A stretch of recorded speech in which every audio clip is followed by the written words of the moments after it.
नमस्कार. आज आपण लेक्चरमध्ये पाहणार आहोत संसदीय प्रणाली, तसंच अध्यक्षीय प्रणाली आणि संसदीय प्रणालीची किंवा संसदीय सरकारची वैशिष्ट्य कोणकोणती असतात. तर प्रथम पाहूया संसदीय प्रणाली. तर भारतीय राज्यघटनेमध्ये केंद्र आणि राज्य ह्या दोघांमध्येही संसदीय प्रणालीच्या सरकारची तरतूद केलेली आहे. जी भारतीय राज्यघटना आहे त्यांनी किंवा आपण ही संसदीय प्रणाली स्वीकारलेली आहे आणि याच्यामध्ये महत्त्वाचं कलम 74 व कलम 75 केंद्रातील संसदीय प्रणालींशी संबंधित असणारी ही दोन कलम आहेत. तसंच कलम 163 व कलम 164 हे विधिमंडळ प्रणालीशी संबंधित असणारी दोन कलम आहेत. कलम 74 आणि कलम 75 ही केंद्रामध्ये संसदेसंदर्भातील, तसंच कलम 163 आणि कलम 164 ही विधिमंडळ प्रणालीशी जे राज्यांमध्ये विधानसभा, विधान परिषद, राज्यपाल विधिमंडळ तयार असते, या विधिमंडळाशी संबंधित विधिमंडळ प्रणालीशी संबंधित ही 163 आणि 164 ही कलम आहेत. कार्यकारी मंडळ आणि विधिमंडळ यांच्यातील संबंधांच्या आधारे आधुनिक लोकशाही संसदीय सरकारचं संसदीय आणि अध्यक्षीय असे दोन भाग पडतात. एक संसदीय प्रणालीनं सुद्धा कारभार देशाचा पाहिला जातो, तसंच एक अध्यक्षीय प्रणाली असते, त्यानं सुद्धा देशाचा कारभार पाहिला जातो. भारतीय राज्यघटनेने संसदीय प्रणालीचा स्वीकार केलेला आहे. तर संसदीय प्रणाली म्हणजे काय? तर ज्या प्रणालीमध्ये धोरणे व कृतींसाठी कार्यकारी विभाग हा विधिमंडळाला उत्तरदायी असतो. जो कार्यकारी विभाग असतो तो संसदेला उत्तरदायी असतो, विधिमंडळाला उत्तरदायी असतो.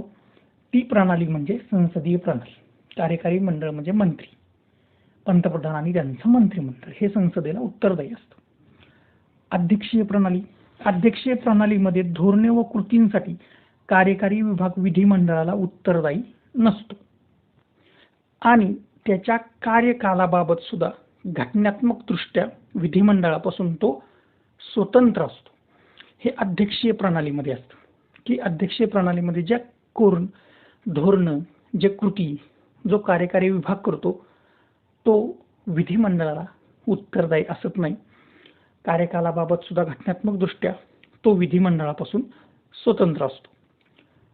संसदीय शासन व्यवस्थेलाच जे आपलं शासन व्यवस्था आहे त्याला मंत्रिमंडळ सरकार, उत्तरदायी सरकार किंवा वेस्टमिनिस्टर पद्धतीचं सरकार असं म्हटलं जातं. हे संसदीय प्रणाली ज्या देशांनी स्वीकारली त्याच्यामध्ये ब्रिटन, जपान, कॅनडा आणि भारत या देशांनी संसदीय प्रणालीचा स्वीकार केला आहे. तसंच अध्यक्षीय प्रणालीमध्ये सरकार हे उत्तरदायी नसलेलं किंवा संसदीय नसलेलं किंवा स्थिर कार्यप्रणालीचं सरकार असं त्याला म्हटलं जातं. अध्यक्षीय प्रणालीचं जे सरकार आहे त्यांना. आधी अध्यक्षीय प्रणाली कोणी स्वीकारली तर अमेरिका, ब्राझील, रशिया आणि श्रीलंका या देशांमध्ये अध्यक्षीय प्रणालीनुसार राज्यकारभार केला जातो. आता आपण पाहूया संसदीय प्रणाली. तर संसदीय प्रणालीमध्ये मंत्रिमंडळ हा सत्तेचा गाभा असल्याचं आयव्हर जेनिंग्स याने तिला मंत्रिमंडळ प्रणाली सुद्धा म्हटली की संसदीय प्रणालीमध्ये जर महत्त्वाचं जर कोण असेल तर ते मंत्रिमंडळ असतं आणि म्हणून हा आयव्हर जेनिंग्स म्हणतो की ही संसदीय प्रणालीच म्हणजेच मंत्रिमंडळ प्रणाली आहे. संसदीय प्रणालीला मंत्रिमंडळ प्रणाली म्हटलेला हा आयव्हर जेनिंग्स. मंत्रिमंडळ संसदेला उत्तरदायी असतं आणि जोपर्यंत संसदेचा मंत्रिमंडळावर विश्वास असतो तोपर्यंत संसद हे मंत्रिमंडळ तो कारभार करू शकतं. संसदीय सरकारला ते उत्तरदायी असतं, म्हणून याला संसदीय सरकारला उत्तरदायी सरकार असंही म्हटलं जातं. तर संसदीय प्रणालीची सुरुवात झाली ती ब्रिटिश संसदेच्या स्थानावरून, त्यामुळे त्याला वेस्टमिनिस्टर स्वरूपाचं सरकार असं सुद्धा म्हटलं जातं या संसदीय प्रणालीच्या सरकारला. तसंच पूर्वी ब्रिटिश घटनातज्ञ किंवा राजकीय तज्ञ कॅबिनेटच्या संदर्भामध्ये पंतप्रधानांना, जे पंतप्रधान होते त्यांना समानातील प्रथम असं म्हटलं जायचं. परंतु अलीकडच्या काळामध्ये मंत्रिमंडळाच्या तुलनेत पंतप्रधानांचे अधिकार आणि प्रभाव यांच्यामध्ये खूप वाढ झालेली. पंतप्रधान एक मोठं एक प्रस्थ म्हणजे एक वेगळ्याच पद्धतीने त्यांचं स्थान निर्माण झाले पंतप्रधान म्हणून. पहिलं हे मंत्रिमंडळ जसे सगळे मंत्री होते त्यातलाच एक जण हा पंतप्रधान आहे, समानातील प्रथम, जे सगळे सारखे आहेत त्याच्यातला हा पहिला आहे म्हणून पंतप्रधानाकडे पाहिलं जायचं. पण इंदिरा गांधी, नरेंद्र मोदी यांच्या ह्या जो कार्यकाळ आपण जर पाहत असलो तर याच्यामध्ये असं वाटतंय की त्यांच्याकडचा अधिकार, त्यांचा प्रभाव, त्यांचं स्थान हे यांच्यामध्ये खूप वाढ झालेली आपल्याला दिसते. त्यांचा जो प्रभाव आहे तो अख्ख्या जगावर पडलेला आपल्याला दिसून येतो. आता ब्रिटनमधील राजकीय प्रशासकीय व्यवस्थेमध्ये त्याची प्रभावशाली भूमिका आहे. त्यामुळे क्रॉसमस, मॅकिंटोश यांसारख्या अलीकडच्या काळातील राजकीय विश्लेषक ब्रिटनच्या सरकारमधील प्रणालीला पंतप्रधान प्रणाली असं सुद्धा म्हटलं जातं, की आता जी आहे संसदीय प्रणालीला पंतप्रधान प्रणाली सुद्धा म्हटलं गेलेलं आहे. हे आपल्या भारताच्या संदर्भात सुद्धा लागू पडतं आणि सध्या तर ते पडते पंतप्रधानच प्रणाली. आता या संसदीय प्रणालीची वैशिष्ट्ये आहेत ती पाहूया. नाममात्र व वास्तव कार्यकारी विभाग. राष्ट्रपती हा जो प्रमुख असतो तो फक्त नाममात्र कार्यकारी प्रमुख असतो, पण संसदीय प्रणालीमध्ये पंतप्रधान हा प्रत्यक्ष कार्यकारी प्रमुख असतो. तोच काम करतो. जरी राष्ट्रपतींच्या नावानं कारभार चाललेला असला तरी कार्यकारी प्रमुख हा पंतप्रधान असतो. त्यामुळे राष्ट्रपती हा राष्ट्राचा प्रमुख असतो तर पंतप्रधान हा सरकारचा प्रमुख असतो. राष्ट्रपती हा राष्ट्राचा प्रमुख, त्याच्या नावानं कारभार चालतो, पण सरकार चालवतो तो पंतप्रधान असतो. राष्ट्रपतींना त्यांची कामे करण्यास सहाय्य करण्यासाठी किंवा सल्ला देण्यासाठी पंतप्रधानांच्या नेतृत्वाखाली मंत्रिमंडळ असतं. अशी तरतूद कलम 74 मध्ये केलेली आहे आणि मंत्रिमंडळानं दिलेला सल्ला हा राष्ट्रपतींवर बंधनकारक असतो. कलम 74 मंत्रिमंडळानं दिलेला सल्ला राष्ट्रपतींवर बंधनकारक असतो, म्हणजे राष्ट्रपतींना तो बदलता येत नाही. जो पंतप्रधान आणि मंत्रिमंडळ जे ठरवतील त्यावर राष्ट्रपतींना स्वाक्षरी करावी लागते. त्यांच्यावर तो सल्ला राष्ट्रपतींना बंधनकारक असतो. दुसरं वैशिष्ट्य बहुमत असलेल्या पक्षाचं सरकार.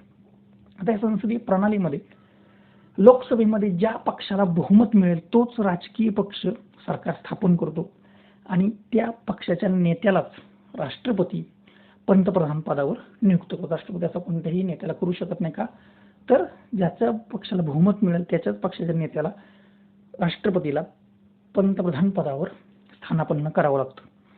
पंतप्रधानांच्या सल्ल्यावरूनच राष्ट्रपती इतर मंत्र्यांची नेमणूक करतो. ज्यावेळी कोणत्याही एका पक्षाला बहुमत मिळत नाही, की जेव्हा तिरंगी त्रिकूट होतं त्या टायमाला कोणत्याही एका पक्षाला बहुमत मिळत नाही, त्यावेळी तेव्हा सरकार स्थापन करण्यासाठी राष्ट्रपती पक्षांच्या युतीला पाचारण करतो. म्हणजे जर सरकार स्थापन करण्यासाठी कोणताच प्रबळ पक्ष निवडून आला नसेल किंवा त्याने संख्याबळ आलं नसेल, अशा वेळेस राष्ट्रपती पक्षांच्या युती जे युती करतील त्यांना तो पाचारण करतो सरकार स्थापन करण्यासाठी. पुढचं वैशिष्ट्य सामूहिक जबाबदारी. सामूहिक जबाबदारी ही संसदीय शासन व्यवस्थेचं पायाभूत तत्व आहे. ती मंत्रीही सामूहिकरित्या सर्वसाधारणपणे संसदेला जबाबदार असतात आणि विशेषतः हे सगळे मंत्री संसदेलाच म्हणजे महत्त्वाचं सभागृह जे लोकसभा, ह्या लोकसभेला जबाबदार असतात. लोकसभेला उत्तरदायी हे मंत्रिमंडळ असतं.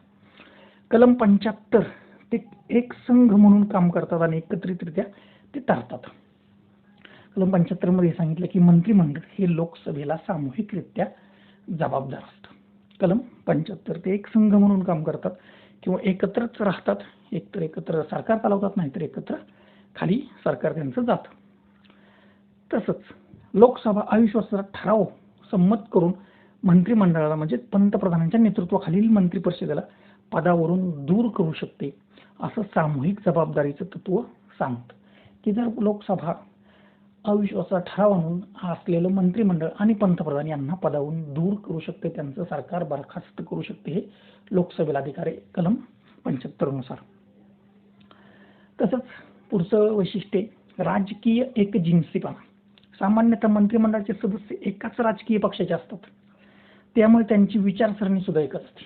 सामाजिक राजकीय पक्ष तो एक असतो, त्यांची एक विचारधारा असते, त्यानुसारच त्यांचा पक्ष सत्तेवर असतो, त्यानुसार ते राबवलं जातं धोरणे. त्यामुळे राजकीय एकजिन्सीपणा येतो. युतीच्या सरकारमध्ये सर्व मंत्री सर्वानुमते मतीला बांधील असतात. दुहेरी सदस्यत्व. मंत्री हे विधिमंडळाचे कार्यकारी विभाग आणि दोहोंचेही सदस्य असतात. म्हणजेच संसद सदस्य असल्याशिवाय व्यक्ती मंत्री बनू शकत नाही. आणि जो मंत्री सलग 6 महिने संसद सदस्य नाही तो मंत्रीपदी सुद्धा राहू शकत नाही. की मंत्री बनायचं असेल तर तुम्हाला संसदेचा सदस्य असावं लागतं. जर तुम्ही नसाल तर तुम्हाला 6 महिन्याच्या आत ते सदस्यत्व प्राप्त करून घ्यावं लागतं. याचंच उदाहरण म्हणजे माननीय श्री उद्धव ठाकरे ज्यावेळेस मुख्यमंत्री करण्यात आलं त्यावेळेस 6 महिन्याच्या आतमध्ये त्यांना विधान परिषदेचं सदस्य व्हावं लागलं. हे राज्यघटनेमध्ये सांगितलं की देशामध्ये सुद्धा जर तुम्हाला पंतप्रधान कोणताही मंत्री व्हायचं असेल तर तुम्हाला राज्यसभेवर किंवा लोकसभेत तुम्ही त्या याचे सगळं लोकसभेचे किंवा राज्यसभेचे सदस्य असणं ही गरजेचं आहे. त्यांचं सदस्यत्व असतं. पंतप्रधानांचं नेतृत्व संसदीय शासन पद्धतीमध्ये सरकारमध्ये पंतप्रधान ही नेतृत्वाची भूमिका बजावतो आणि तो सगळ्यात महत्त्वाचा पंतप्रधान हा मंत्रिमंडळाचाच नेता असतो. संसदेचा तो प्रमुख असतो आणि त्याच्या मार्गदर्शनाखाली त्याच्या नेतृत्वाखाली हे सरकार चालत असतं. सत्तारूढ पक्षाचा तो प्रमुख असतो. तसंच सगळ्या पदांमुळे सरकारच्या या कामकाजात पंतप्रधानांची भूमिका ही अत्यंत महत्त्वाची असते. कनिष्ठ सदन विसर्जित करणे पंतप्रधानांच्या शिफारशीवरून म्हणजे पंतप्रधान जसं लोकसभा मंत्रिमंडळ विसर्जित करू शकते तसंच पंतप्रधान आणि मंत्रिमंडळांच्या शिफारशीवरून राष्ट्रपती संसदेचं कनिष्ठ सभागृह म्हणजेच लोकसभेचं विसर्जन करू शकतो. म्हणजेच लोकसभेची मुदत संपण्यापूर्वी जर पंतप्रधान आणि मंत्रिमंडळांनी सांगितलं की लोकसभा विसर्जित करून नव्याने निवडणूक घ्याव्यात तर तसा राष्ट्रपतींना सल्ला दिला तर राष्ट्रपती त्यानुसार लोकसभा विसर्जित करतो आणि पुन्हा नव्याने निवडणुका लावतो. कारण राष्ट्रपतींवर मंत्रिमंडळ आणि पंतप्रधानांचा सल्ला बंधनकारक असतो. संसदीय प्रणालीमध्ये कार्यकारी विभागाला विधिमंडळ विसर्जित करण्याचा सुद्धा अधिकार असतो. गुप्तता मंत्री कामकाज गुप्त ठेवण्याच्या तत्वावर काम करतात आणि त्यांचे निर्णय धोरणे प्रक्रिया यांविषयी माहिती उघडपणे ते मांडू शकत नाहीत. पदभार स्वीकारण्यापूर्वी त्यांना गुप्ततेची शपथ घ्यावी लागते. या संसदीय प्रणालीमध्ये राष्ट्रपती मंत्र्यांना गुप्ततेची शपथ देतात आणि ही संसदीय प्रणाली यानुसार चालत असते. भारतामध्ये संसदीय प्रणालीचा स्वीकार केलेला आहे. त्याची आपण वैशिष्ट्ये पाहिली. तसं अध्यक्षीय प्रणाली म्हणजे काय हेही पाहिलं. संसदीय प्रणालीमध्ये सगळ्यात महत्त्वाचं जो एक खांब म्हणला जातो तो आहे पंतप्रधान आणि त्याचं मंत्रिमंडळ. हे महत्त्वाचं ठरतं या संसदीय प्रणालीमध्ये. धन्यवाद.